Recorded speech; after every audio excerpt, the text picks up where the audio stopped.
Well, hello everybody and welcome back. Today I'm doing something pretty special. I'm working with the channel Katydid Rocks, and she has put together a great idea involving all of the women who currently rock hound or enjoy rock hounding, and she's calling it A Heart for Rocks. When she told me about this idea, I was really excited and really thankful that she wanted to involve me. So of course I got right on board. Now this project does come with a couple of challenges for me because I'm supposed to create something for you using rocks. Now if you're familiar with my channel, I do a lot of rock hounding and rock tumbling, though I haven't really dived deep into the world of creation with rocks. Now, one of the first things that I did was kind of try to figure out what I wanted to create for this project. I was thinking along the lines of maybe a pendant or a set of earrings. Now, I have lots of tumbled stones that I can pick from, so with a little bit of advice and the tools that I need, let's get started.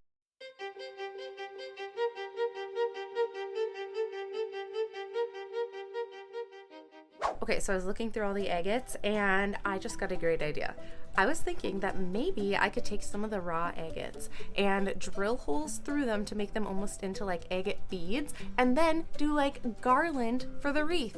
Ah! I really had no idea what I was gonna do and now I'm really excited. Okay, so looking at these rocks here, they are pretty dirty. So what I think I'm going to do is take these and put them in my ultrasonic cleaner.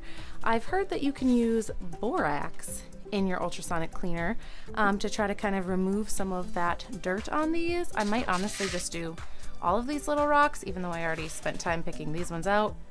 I don't know, I haven't figured that out yet, but I'm going to clean them in here and see if I can get them really clean before we drill holes in them using the Dremel.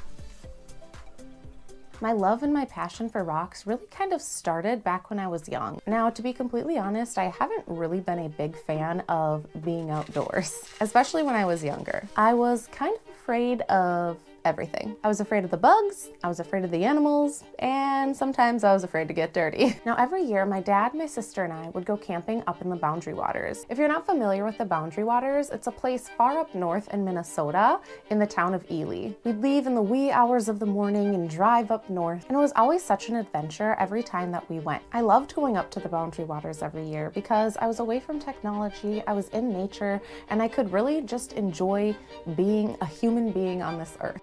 Being up north is really kind of where I developed my love for being in nature. Now, me being afraid of bugs, this probably wasn't the best place for me to go because the bugs there are honestly ginormous and there's a lot of them. But there were so many great adventures that I had when I was up there. Now back then, I wasn't really familiar with the names of rocks or really much about them at all. I would just grab the ones that I thought were cool or pretty or unique looking. Okay, so we have our agate. We made our little hole there and I'm just gonna take this little screwy thing and kind of twist it into our hole. So here's one that I've done so far, a little agate nodule, looking good.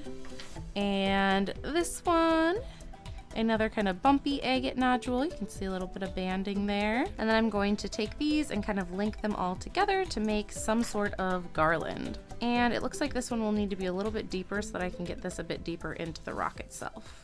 So this is kind of how I developed my love for rocks and rock hounding. And back then, I didn't even know there was a term for it. It was just something I enjoyed doing. My family and I also would take lots of vacations every year. And typically when we would go on these vacations, we would go to gift shops. And oftentimes in these gift shops, I would find the Station of Rocks. And typically it was tumbled rocks that you could choose from. You'd make your own little baggie of them. And every time I would find those, I would dig through the rocks and find my favorites. So I had quite the collection of rocks when I was younger. But as you do, I started to grow up. And as I grew up, I kind of started to lose my interest in rocks. I hit those pesky teenage years. And honestly, that lasted for a long time in my life. I thought rocks were still cool, but I didn't really have an interest in looking for them or really learning more about them. But then, one fateful day, I was given a rock necklace as a gift. It was a beautiful wire-wrapped white agate. And when I got this gift, I really looked at it. And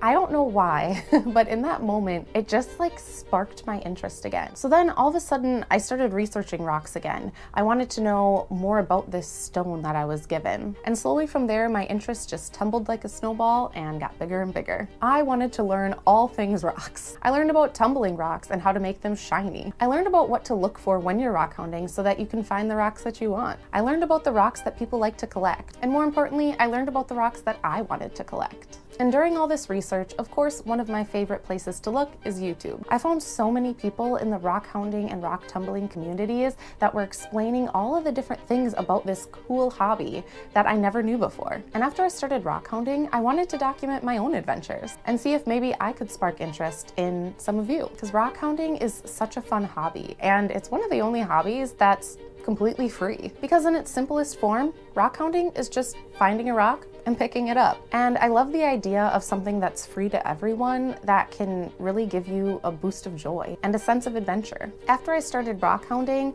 I started rock tumbling. And now I'm starting my adventure on maybe making jewelry or pendants or other creations with rocks. I can't wait to continue my adventure in all things rocks, and hopefully spark some interest in you along the way. So that's it. That's kind of how and why I got into rocks, because rocks really do rock, you know? Take a look at this. Ah, that's so cool. So here is our beautiful garland chain for the wonderful wreath. Yeah, this is my first time ever creating anything with my rocks, so it was really fun and really cool. I really enjoyed doing it, and I hope that you guys liked it. I'm really excited to see what the other creators have made, and I can't wait to see all of the pieces all together. Come here. Wait, Cooper. Oh, don't. No. You see my pants? Oh yeah, you can definitely see my pants. I gotta like be shorter.